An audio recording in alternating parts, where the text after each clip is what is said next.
So am I your kind of fine?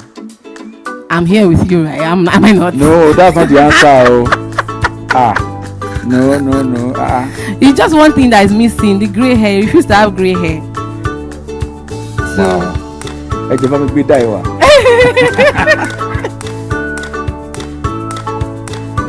So, my first question is, what do you say about age and age difference? Yes, that's my first question. Thinking about saying no comments. Okay, you can drop the phone. There's no crime in not knowing the answer to the question, right? Okay, you're already thinking of a. Okay, but this is a familiar terrain, so Yeah. so I can answer this one. I can share my opinion, not answer, and you can build your own opinion afterwards. What I think about age difference. So let me just take it into my own background a little. So many people might feel a little awkward about age difference between male and female, particularly when the female is older than the male. But because of where I came from or where I grew up or the family I was brought up in, we don't really see age as a thing. Yeah, so there's no auntie, brother, sister, uncle, that kind of thing. You know, your only uncles are the ones that are your uncles by blood. So I lived mostly in a family house and grew up partly maybe for like outside the family house for maybe 8 years. But after that, family house all through till I got married. Yeah. So when I say family house, I mean like family house, like my brother, my father's sisters, you know, everybody. And they all had an opinion about these things. So they did not catch you calling some guy that is older than you outside brother, uncle. They ask you, what's that? What's the meaning of that? What nonsense? Do you know him from anywhere? Is he related to you by blood? You know? And for them, calling somebody They need volume online, no? Volume online. Mm-hmm. So calling somebody by titles is not a sign of respect in the home I came from. When I was as young as maybe 4 or 5, my dad would insist I call him by his name. But you know, it was just how he was. So that's how I'm telling you how deep it is for me. So age is not a thing. Age is not a thing for me. It was never a thing. I just feel like people should just have mutual respect for each other. So my younger brother is about 11 years younger than me.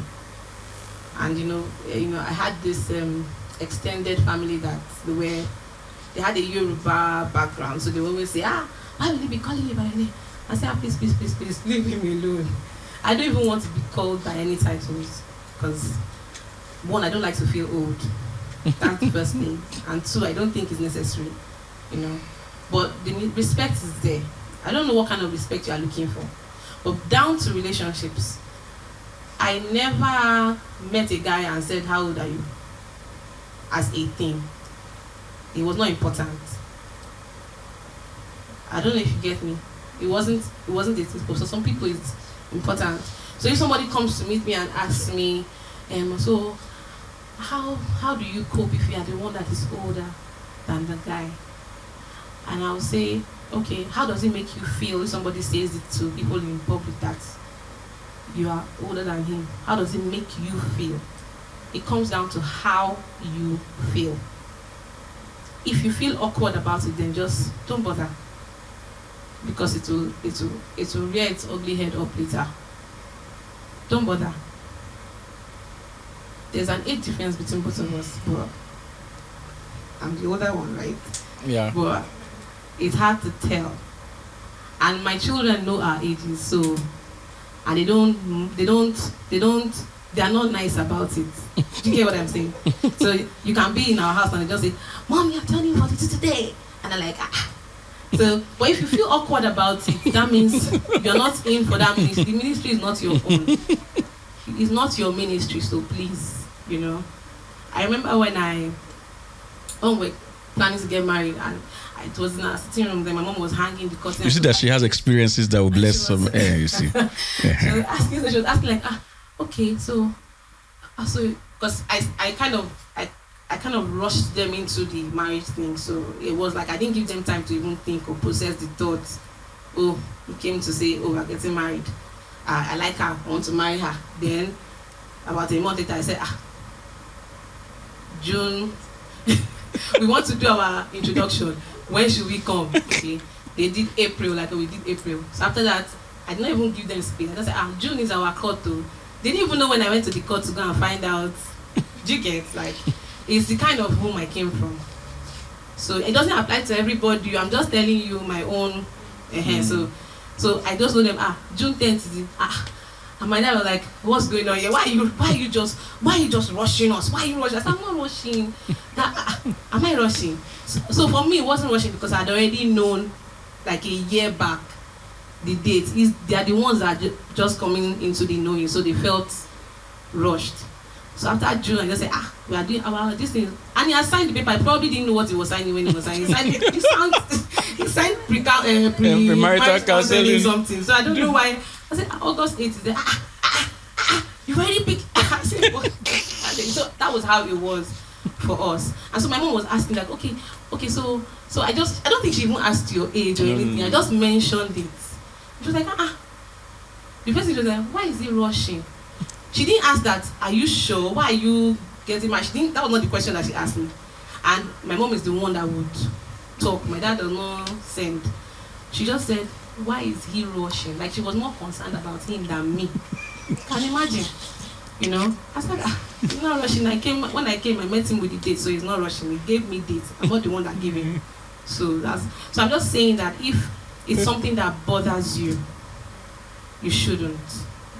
That's my own opinion. Yeah, and if you don't know why our mom was asking why is he rushing, I was 22. Kemi looked up. I was 22. So you can imagine why our mom was asking why is he. I mean, I'm just finding out that she's even asked.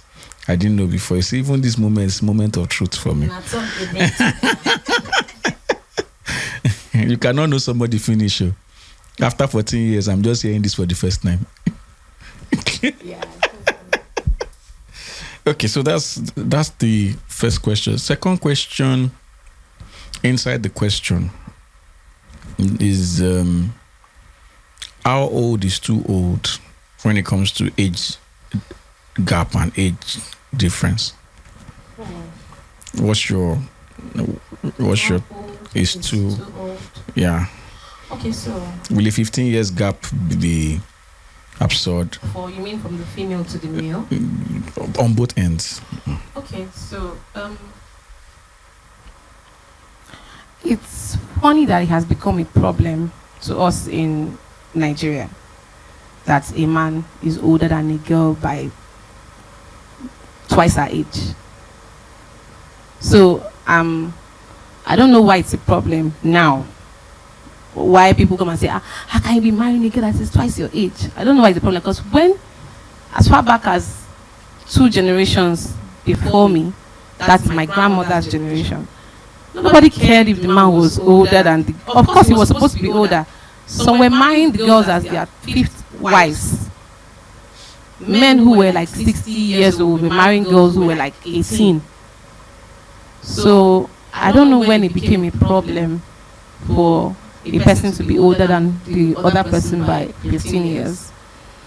But as I said before, if it's a problem for you, then you should not embark on it. I would just share, there's a story of mine that I would share. So I had this, I'll call him a friend, because he didn't go past being a friend. He was about, I think he was like 22 years older than me. Yes, so he had been married and divorced. He had a child. So, and then he was, I think our relationship was just, it was a friendly relationship, but it didn't cross he wanted it to be more, but he didn't cross that point. And he didn't cross that point because not because I felt he was too old for me. Not because I felt it was too old for me. Because God was keeping you for me. Perhaps. Let me be saying now. So I think it was because maybe it was time and chance, I guess. Let me just say it was time and chance. Because if I were to go by the kind of person that he was, he would have been easy to, because he was really nice. And he was fine. Yeah. He was nice and he was my kind of fine. So I have my kind of fine. And so it was, I think I went to see him once with my cousin. And you already know my next question. Am I your kind of fine? So I went to see him with my cousin one day like that at work. And it's almost like it's the ladies that are listening more. The men are like, they're just looking down.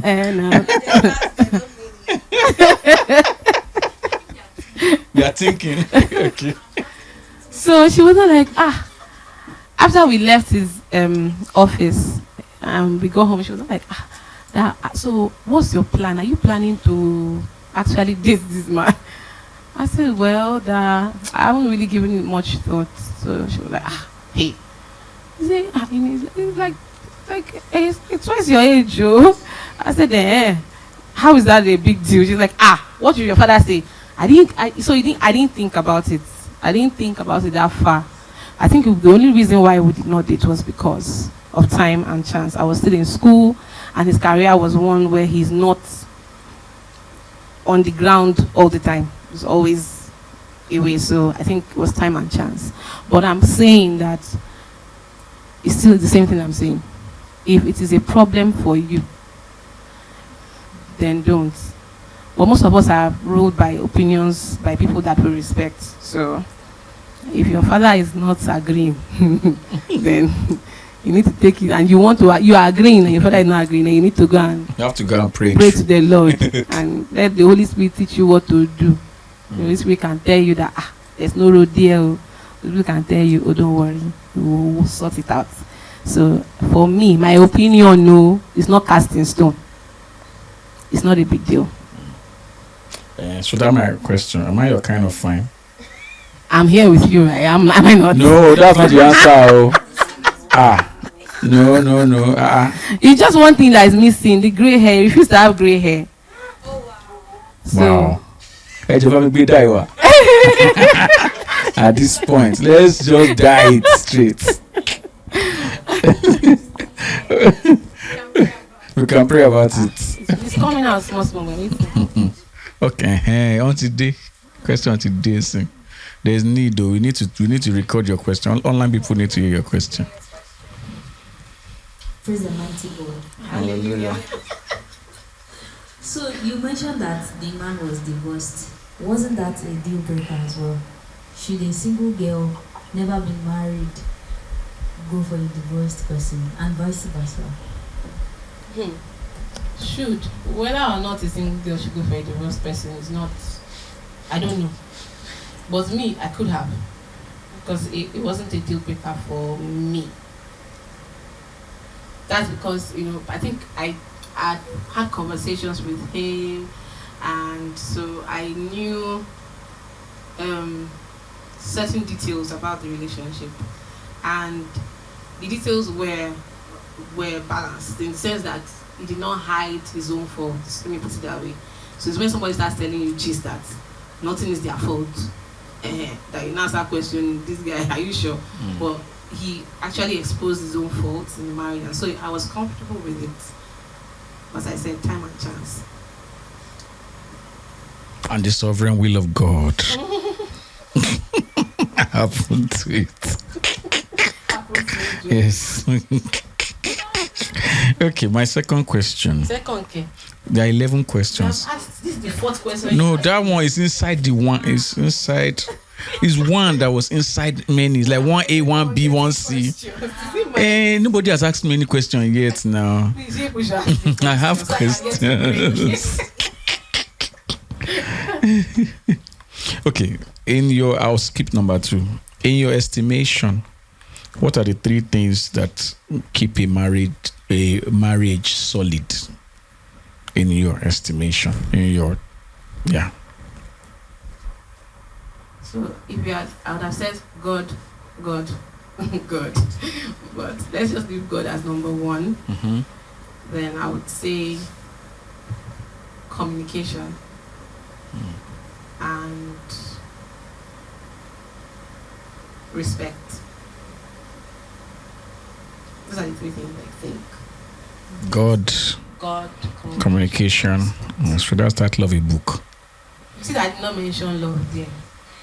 Because God is love. Actually, see? Yes, we already covered it. I said, how do you balance being submissive without feeling inferior to your spouse? Let me give a broader perspective to that question. Because generally, if for me, I study women and men matter. I look at it, and I found out that there's always a possibility that a major chunk of a woman's years are going to be dedicated to hands-on with the children, especially if you're a family person, which means that there's a possibility that you don't want to leave that part to grandparents. You don't want to leave that part to one home assistant. You understand? And if it's a case that the husband is going to work, then there has to be a way. That means that when the child is still young, from like the ages of 1 to 2, 3. So like So space they can of talk at till least. at least till they can talk and communicate. It means that there's a possibility that you're going to be hands-on if you're a very family person. And in doing that, there's also that chance that you might feel like you have lost time, especially if you are an ambitious person and you had your personal visions before you got married. Like you have something that you want to achieve. Then let's not assume that after the first one, by the third year, you're not pregnant again. That's the second child. And then before you know it, by the time that one is like 1 year and a half, you're pregnant again with the third. Because and that third one is the one that you're not like we didn't know how it happened, when it happened, that kind. So how do you? So we're already counting almost 7 years of your life. Is it possible that there can be resentment if a woman looks back and looks at the time that has been used to, in quotes, like my dad would say, rear children? You know, is it something that might be in the hearts of women that they are not saying, and they're looking for ways to, like, is there a way to compensate for that feeling if it's there? Is that feeling there at all? Do you feel like, the world favors men? Because in the space of 7 years, if a man continues to, if he's in the civil service and he continues to do all the exams and he's passing, he probably would have been promoted 2 or 3 times. Are you getting what I'm saying? So is there a possibility that kind of distance can cause some form of, you can possibly feel inferior to your husband or to your spouse, you know? Okay. Seeing that I fit the the word inferior means something for somebody who is not even married. Yeah. So there are complex situations. There's inferiority complex, superiority complex. So, and most of the time, those complexes are instigated by things or people around you. So, saying being submissive and being inferior, the two are not the same thing. That's first clarity. Being submissive is not the same as being inferior. Now, if you naturally do not have an inferiority complex and you start to develop it in marriage, then we need to question the man. First, because when he asked about the three things I think make a marriage solid, I said communication is one.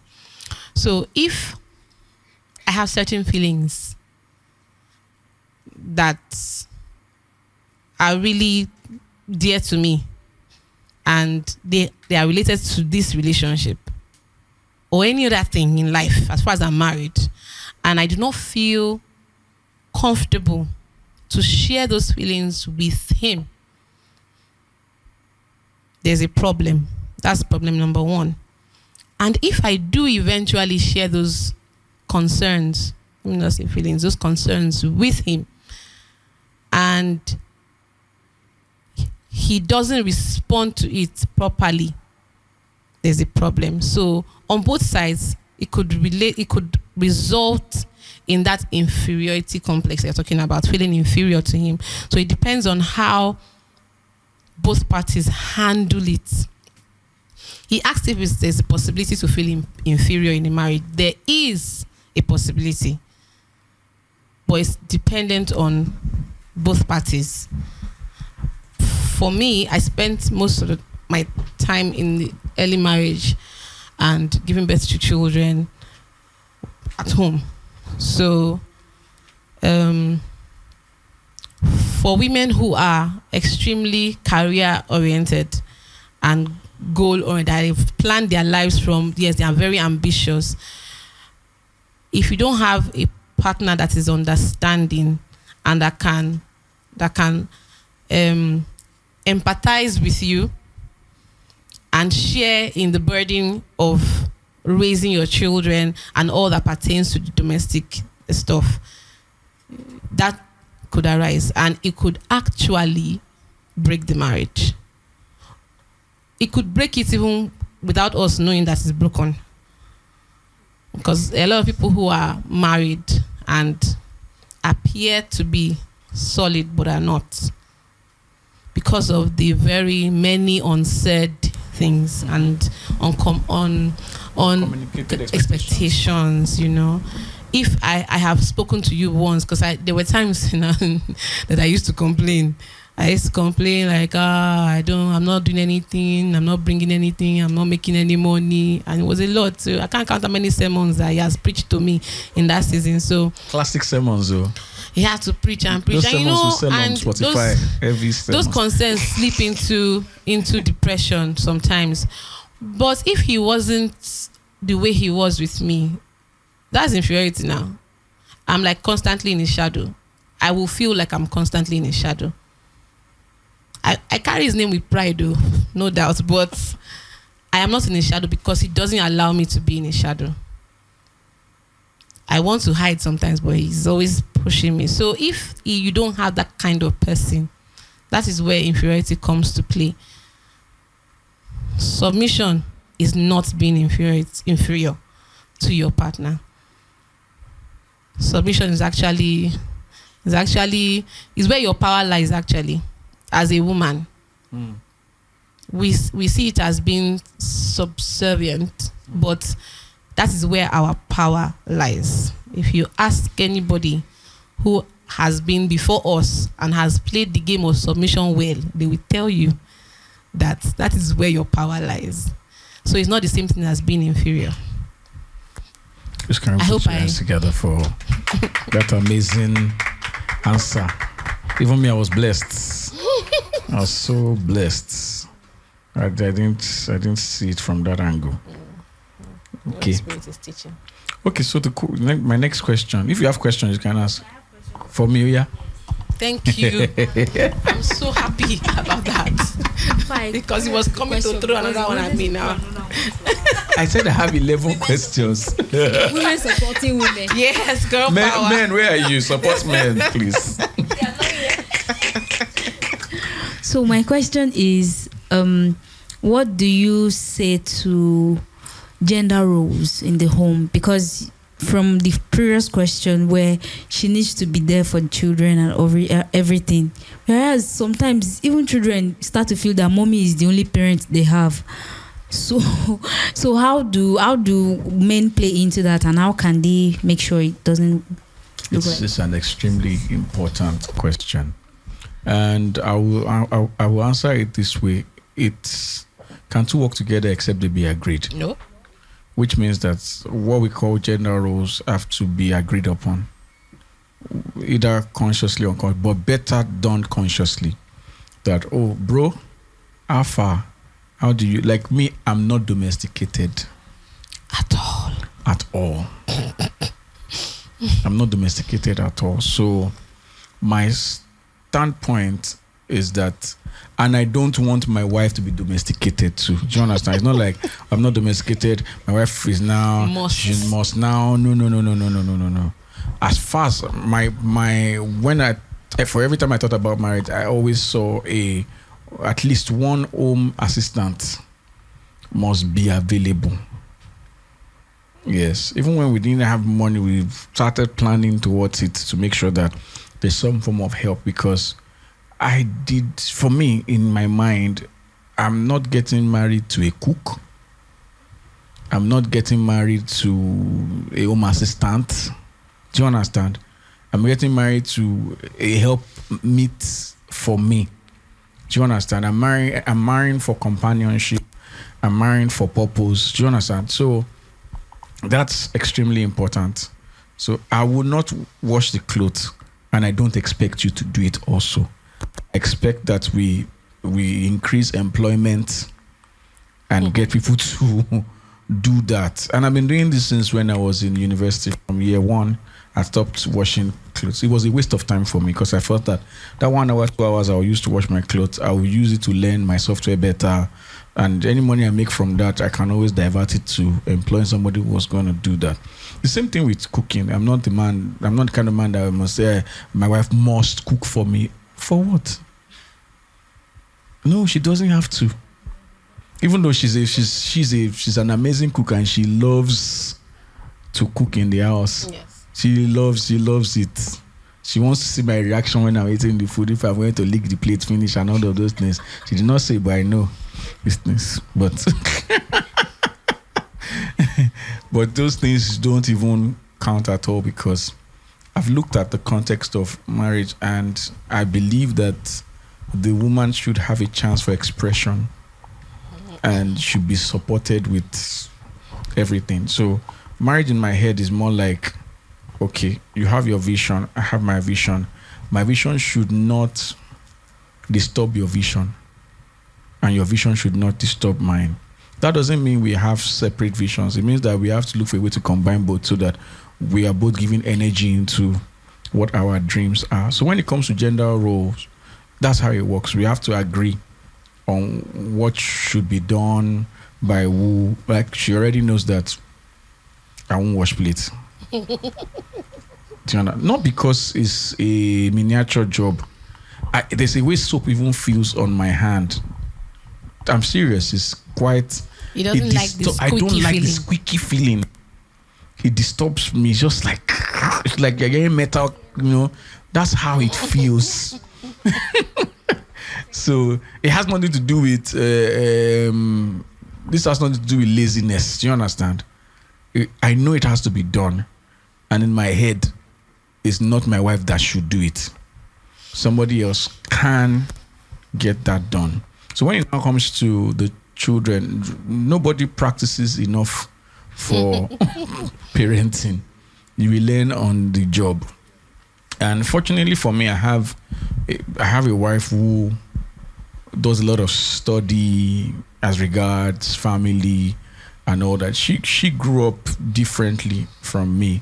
In my own case, my parents have been separated probably before I was 4. So I don't even know what mommy and daddy feels like, apart from what you have seen in a movie. Yes. So, and probably my grandparents, which was not even for me the ideal, because at the time that I was awake to even know anything, my grandparents were already sleeping in different rooms. So that didn't help my image of what things. But Jesus trains people. and we can decide to learn on the job. So it took me a while after when our firstborn was, came. It was a new terrain for me because, very new. interestingly, let me tell you the truth. I had never really pictured children in marriage. You can imagine. So in all my thoughts about marriage, I had never really internalized all that. So at a point, I had to start coping with, this boy is not your competition, that kind of thing. Yes, I had to first cope with that. Like then now get delivered from that. Not in a strong way, but I needed my wife's attention, and I know that she has to give the attention to the child. So that was also there. So I had to start learning to be daddy.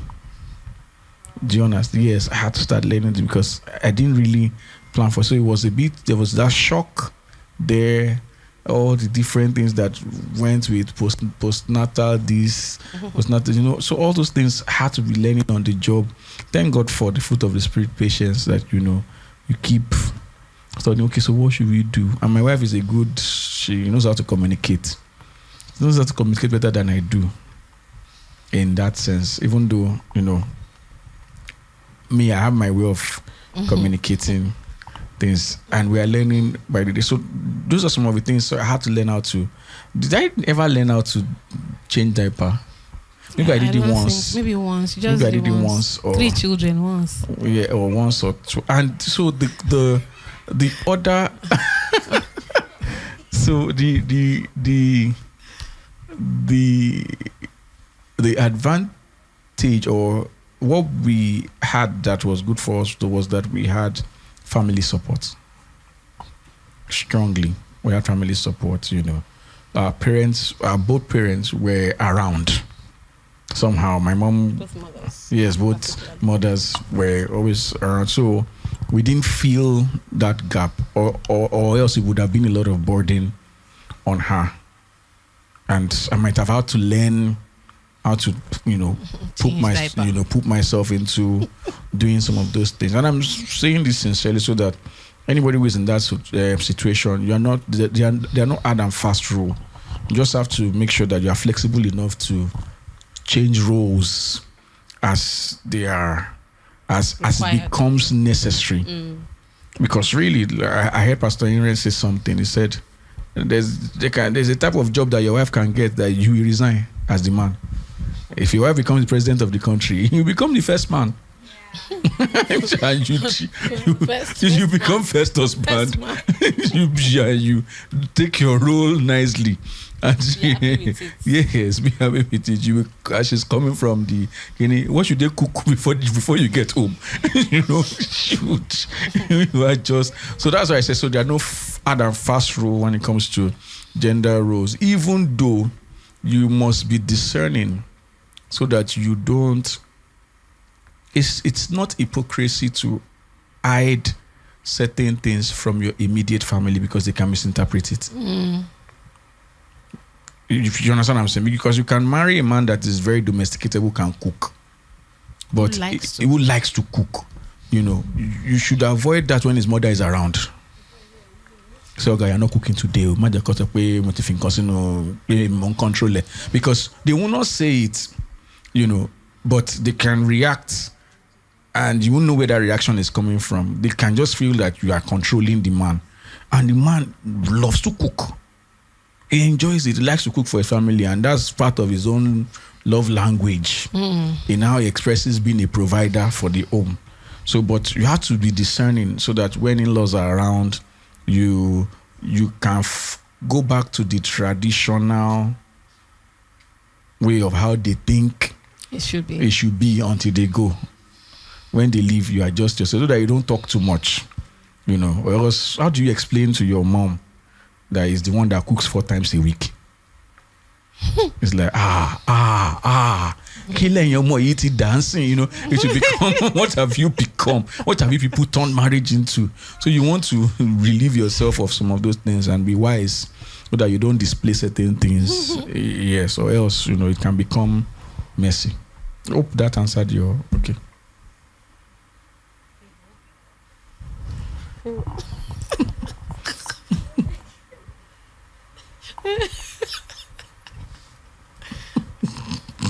Some people are responding to me online. Okay. Any questions? Okay, let me. No, do you have any questions online? None yet. Okay. My next question: what challenges should one expect to face when preparing for marriage? Is this to me? Yes, to you.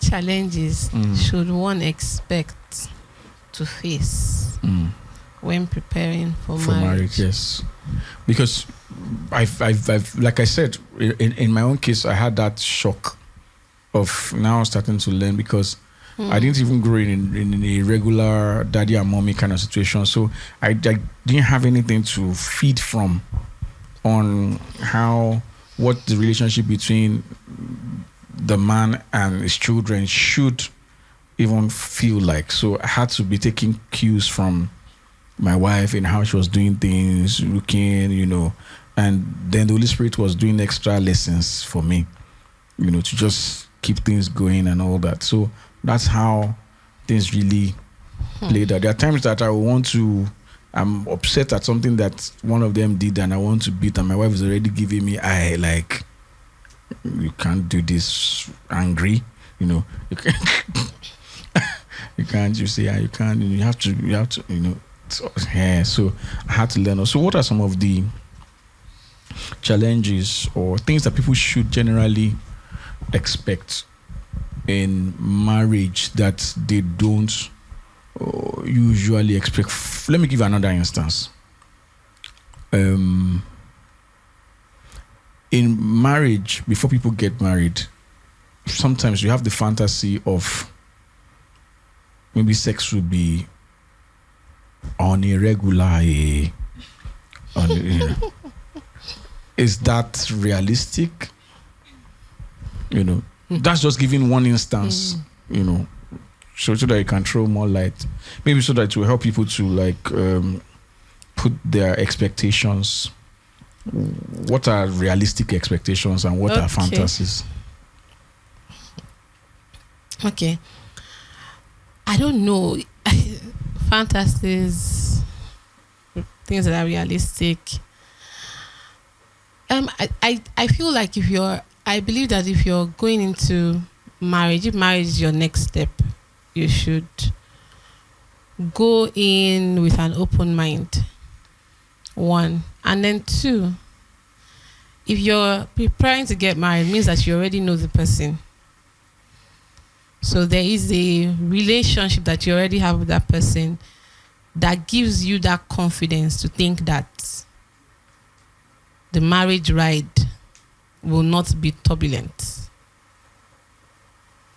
Your relationship with the person before you get married is what should give you the confidence that the marriage ride will not be turbulent, even if it is, that you'll be fine, because both of you have an open mind. So the problem lies in where you have built a picture in your head that, okay, in the morning you wake up and make you breakfast in bed because, you know,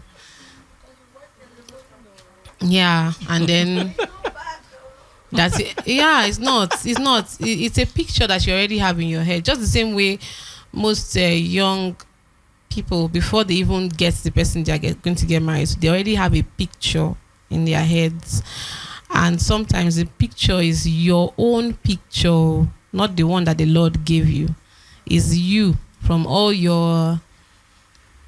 different influences. Yes, all the different influences, the ones you have seen in novels, the ones you have seen in soap operas. You have jammed everything together and you have decided that this is how the person must look. When I was 10 or 11, I wanted to marry a white man that was really tall. That was because that's me. That was because my auntie got married to a German who was so tall, and she was barely even my height right now. And he was so tall, he couldn't pass through that door. And he was such a nice person. So I just simply related the niceness with the tallness and with the whiteness. So I just thought, oh, the most fantastic man to marry will be somebody who is tall and white. And she got it. A He's white tall man in black skin, a tall man in a short body. So I think going into marriage with an open mind is the best advice I can give you. And if you are going into marriage, you should not go in with your own. There is need for understanding that the Holy Spirit can give to you. I don't know how it came to me, but that is how I saw myself. So I did not carry my own notions on my head, my own background on my head. I would whisper it here and there, when I think that is necessary, but I won't carry it on my head like, for example, when we got married. So that's another moment of truth that is about to come out. When we got married,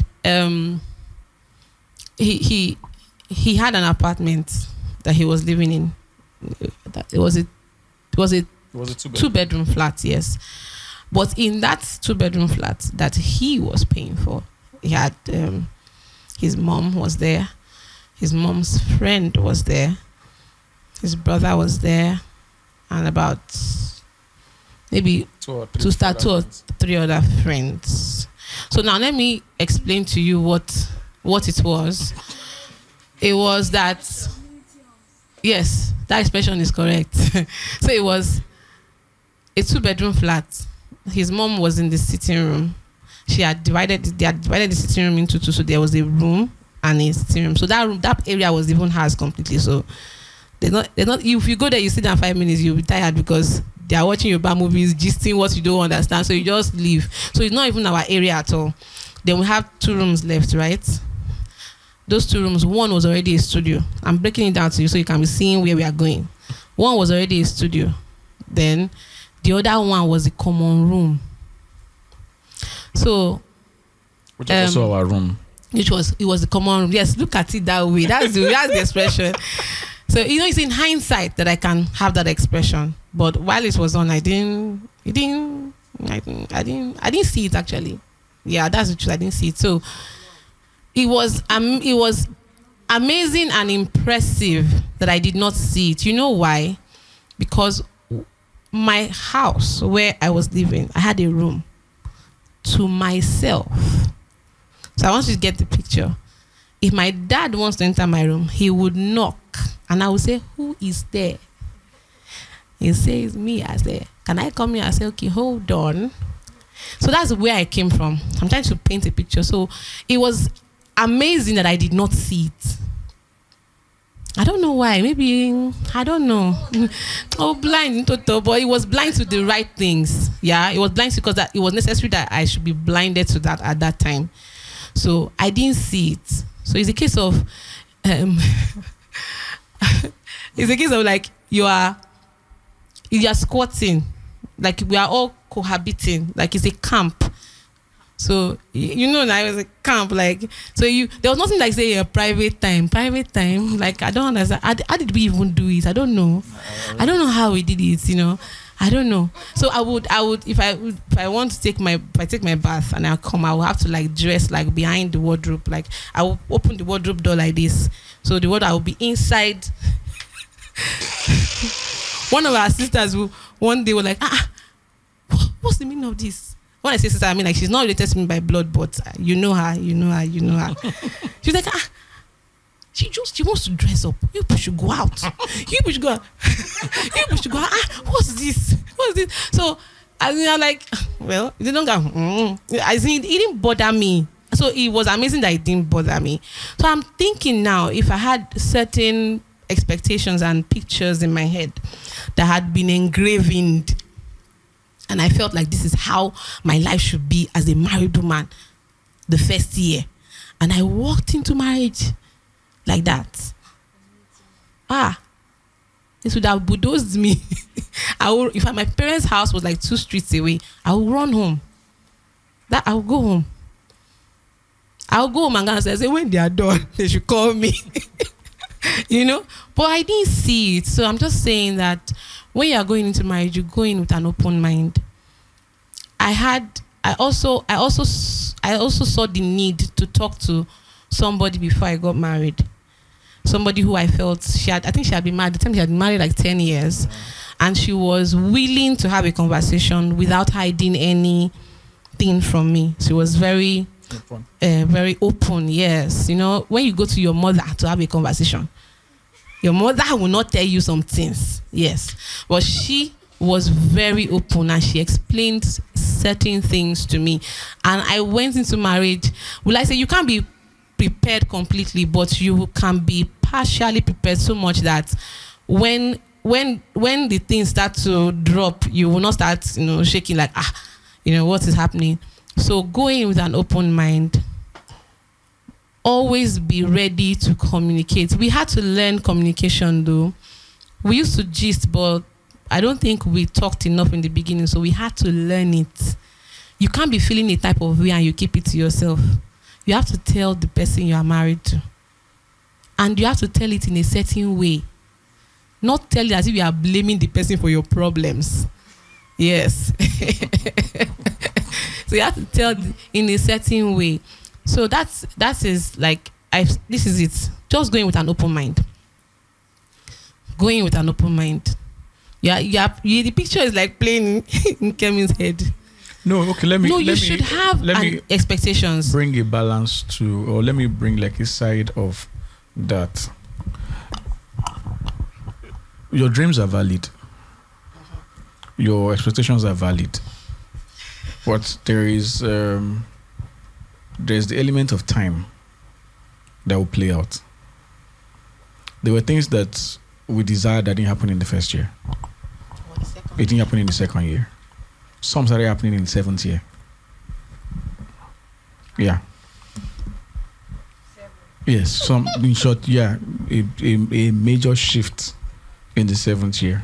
Something happened. So there's that. You have to be able to space out the manifestation of your dream and be able to allow it manifest when it would manifest. We still had some conversations to do. Okay, if Jesus is going to, I asked that question this morning. If Jesus is going to come at the end of this year, what would you like to do this year? And she mentioned many things. That's okay. I've kept that's going to the altar now, to the Lord. Well, because it's important that you have expectations, and marriage shouldn't shut it down. But patience has to play its part. Yes. To make sure that there are certain things that all she's mentioned now is not a possibility in our life now. It's not. It's not at all. We can't even allow it. But in those first few years, I don't know how but it was a time by the time we moved to Pakwaja, we were 21 in the 5-room duplex. We were 21. At the day she was cooking for everybody, she was sharing food like this. Plate has finished. That's how she knew that we were 21. We were many. Not like Legion in that man, babe, we were many. Living in a 5-bedroom duplex. It was that day that she found out that we were many. Plate finished. And like, Melo ni wa.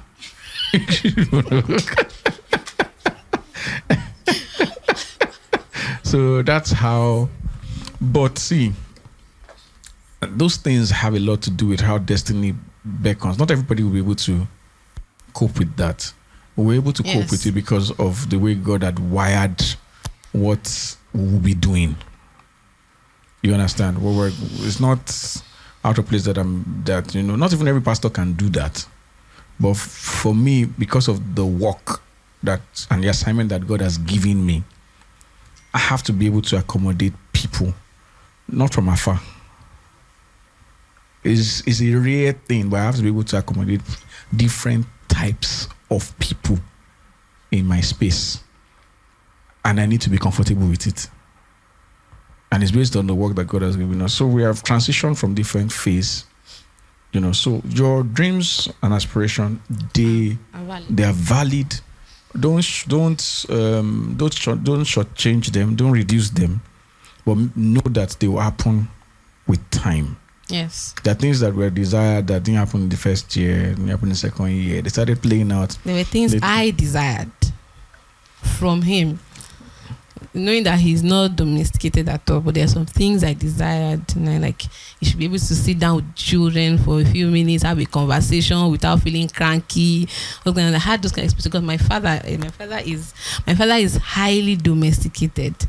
I can forget my children with my dad, like leave them for a year. He'll be very all right. He'll be very happy.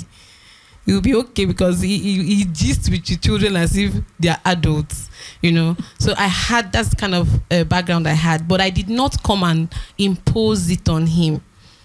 I didn't impose it. I knew it's something I really wanted to play out in my marriage, but at that time, it wasn't something he had pictured. I was even the one that told him that I'm not sure you pictured children inside this equation when you were imagining that you wanted to get married and your wife would be like, you'd never thought. He said, yes. I said, hey, now I know where the problem is. So we'll now start, taking it gently and slowly till you get to that point. And where he was on the first year of our marriage is nothing close to where he is now when it comes to family life. And so it's not that I'm not saying that you should kill your expectations or kill your dreams and throw them away. No, just hold them in your left hand like this and walk with patience towards it, not with aggression and not with control. Yeah. Yes, that's what I'm saying. And it's on both sides. Men to have expectations. Yes, they do. So things don't happen overnight. You have to grow. You have to be a teacher. You have to be a guide on both ends. So even me, I'm surprised at myself now with some things that I do now. Like, only you have changed. You have changed. Even his brother is surprised. Even my brother is surprised. Like, that what? Hey, good. So, it's possible for people to like you from afar, but not a lot of women can cope with me anyways. Not that I'm a bad guy. It's just that some of the things that you would have expected from a regular guy, you won't find it. Not there. You won't have found it because me, I like work. And those that know me know that. Even my staff, they're trying to catch up with me. Yes, they're trying to catch up. I like, Favor is here. I like work. In short, it took... One day I had to ask my wife, what are the options of having fun? He doesn't know how to have fun. I don't know how to have fun. It's not... It's a waste of time. It's like, Kilanshi, what are we doing? When there's work waiting. When there's work waiting, what are we doing? Do you understand? And work can be work. So, but I'm open to... So that's why it's important that there's communication. And on both sides, you are open to change. You're open to flexibility. You're open to... But you have to give yourself some time to change and morph into... Because marriage is supposed to be like an adventure. If you know everything in the beginning, if it's perfect, then what's the story? We grow in perfection, we grow towards perfection. So if you have that mindset, you won't be offended because you know that another side of this person is going to unfold as we grow together and we communicate together and all of that. Okay, so thank you for answering that question. Let me go to another question. You don't have question for him, people of God, help a sister. Is it? You're thinking of a question. Yes, Kemi will soon come up with one. Okay, you have answered this other one that I wanted to ask. Okay.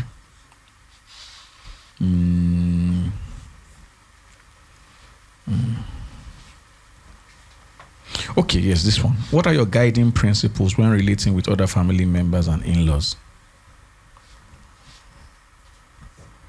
Guiding principles. Yeah.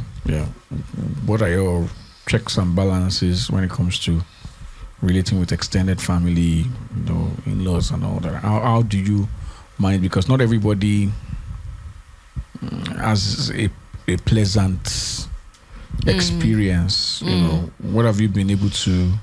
Which wisdom have you been able to apply that has helped? Okay, so in-laws and extended family members. I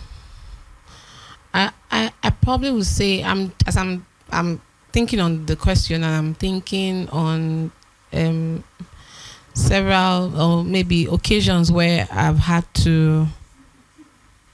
experienced hurt, or I felt maybe insulted by a family member, and I cannot really say how I it's not like I have like itemized, or should I say bullet points. It's not like I have bullet points on how that would play out. But for me, I am fortunate enough to have, not was, she's still very here and she's going to be here for a long time. I'm fortunate to have a mother-in-law that is very endeared towards me. And so when I was, okay, let me just go back a little. Because of the kind of setting I grew up in, I would say, and kind of people like I grew up around, I had friends, and my mom had friends, and I hear stories. I used to feel like, I don't think I want to marry anybody that has a mother or sisters, because in the house where I grew up, the sisters were let me not say it, because some people are still alive before they come for me. So I used to say that, so until one day I said it in the ears of one of my friends in university, and she said, I can't be saying that, because what if my son's future wives are praying the same thing? I wouldn't have said, at that time, I wasn't what you call a spirit coco, and I'm still not a spirit coco anyways, but I am a child of God. I just thought, glory. I say, I need to change. And it is prayer I'm saying. It's not like I knelt down and was praying and scabashing. I'm just saying that I used to have prayers in my heart that God would hear and answer. So I had to start rephrasing, even in my thoughts, in my mind, in my heart, and in my words. I was rephrasing immediately. I thought about it. I said, no. I said, I want to be there. I want to be there to see my children get married and be part of their life. So I had to rephrase and say, I started saying, no, my mother-in-law will be my friend. She'll be close to my mom. They'll be friends. And at the time, I didn't think we were friends, but I didn't think we were. I've been friends for forever. Like I think we've been in each other's life for more than 20 years. Yeah. I think more than. So I did not think that he was the one I was going to marry. So it didn't even occur to me. And I didn't even know my mom knew his mom from way back. Area people, there's a way they used to know each other. I don't know how they do it, And yes, we kind of grew up in the same neighborhood. Mm-hmm. So streets apart. So, and then fast forward to getting married, happens to be somebody who she from the moment I came to the house to be the first time I got introduced to her, it was not as a girlfriend, though, just like a normal, and she was just endeared and she's endeared towards almost everybody, except you have a bad behavior. But she's endeared towards almost everybody, and she was really endeared towards me, and still is, So it made it a lot. I would say, I'm saying that because I feel it made it a lot easier for me. I wouldn't want to use my own story to judge another person's own, but I would say there were times where I could have taken offense, and she could have taken offense. Even when you love somebody, you can still have issues, and if not handled properly, it would escalate. The first time was even before we got married. I don't know. I can't even remember what happened. I shall know that when I got home, I wrote one long epistle text message like this. I said, "There's no heart born of a woman that will read this text. I will not feel that I'm sorry." I sat down. I wrote it very well. I sent it to her, and the next day she saw me. She was just, not like me opinions here. She was the one giving me like, I said, thank God. And because when we got married, I had to, and she's a doting mother, so she only has 2 children, 2 boys, and she has gotten used to taking care of them. So as a young lady who is getting married to a guy, I think you should sit down and understand the terrain of that person, because if you go in with thinking that, I'm married to him, I'm the wife now, I'm the one that should be in control, you have issues. So I knew that she was a doting mother. What many people would have taken offense at, I did not. So I knew I had to gradually take control. I couldn't just collect it like that, and we're living in the same house, which made it more difficult. She's used to making breakfast, lunch, dinner. She's used to attending to every single emotional need and food need. So you can imagine her son getting married, and now you are coming into your position as a wife, and before you wake up in the mother-in-law has already cooked and say, Ewa Jenwo, that kind of thing. You're like, So we had to that, like, gradually. And she could have taken offense. There was the time there was this silence for a while, for some days. I would still go and sit down with her. I knew that she was not happy, but she didn't know how to communicate it. But I understood where she was coming from. So understanding is very important. That you're already married to this person. You cannot escape in-laws. Actually, you need them. Let me put it that way. You need them. And I can't imagine my life without my mother-in-law or my brother-in-law. Let me not even go to my brother-in-law. Because when I was pregnant with my first child, it was, don't get me wrong, I love being pregnant. I love pregnancy in general. Anybody who knows me knows that I love. So I don't mind being pregnant, even with all the challenges. Thank God we're where we are now. Even with all the challenges I might have faced. I'm not having to fear not. I'm not having. I'm not afraid. Jesus is with me.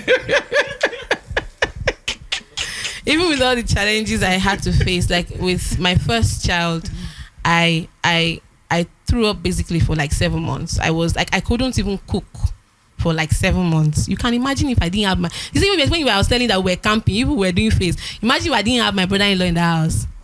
Maybe Mr. Walls would become like this, because I couldn't cook. I could go to markets, but I couldn't cook. Like, I was always nauseous in the kitchen. Like, I would just, the smell.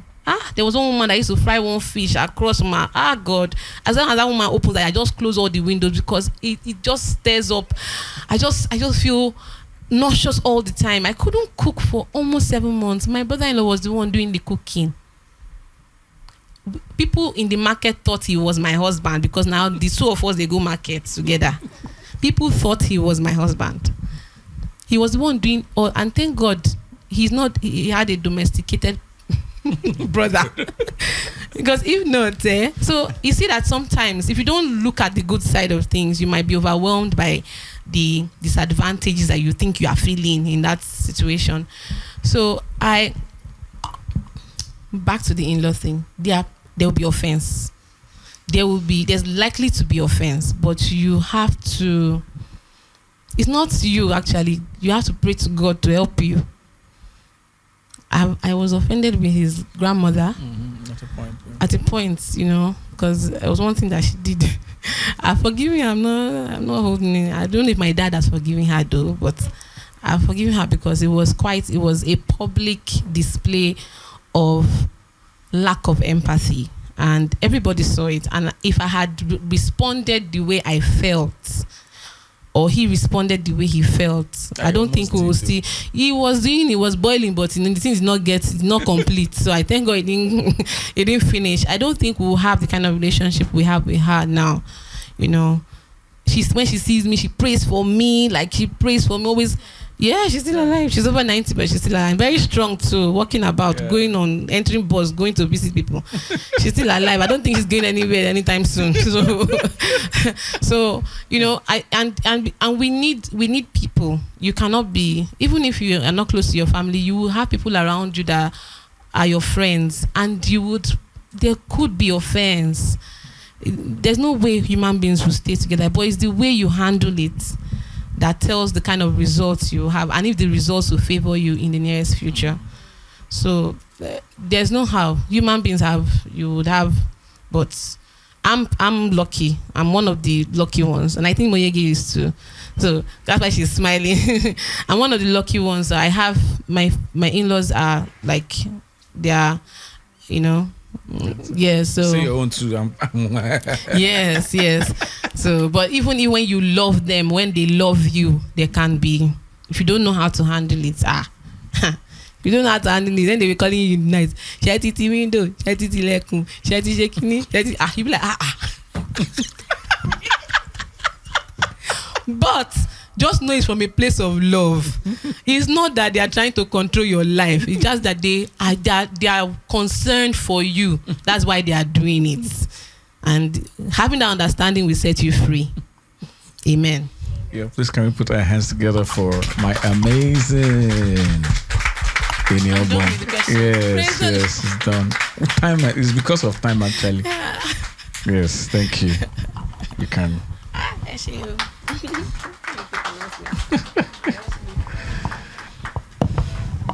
I'm sure you guys were blessed, Abby. We would have further conversations as time goes on and time will permit. But because of time, this is like 3 minutes to 6, Abby. What? You didn't feel it. Even me, I didn't feel it. It was that, thank God we have clock. I could not be here till 8 o'clock.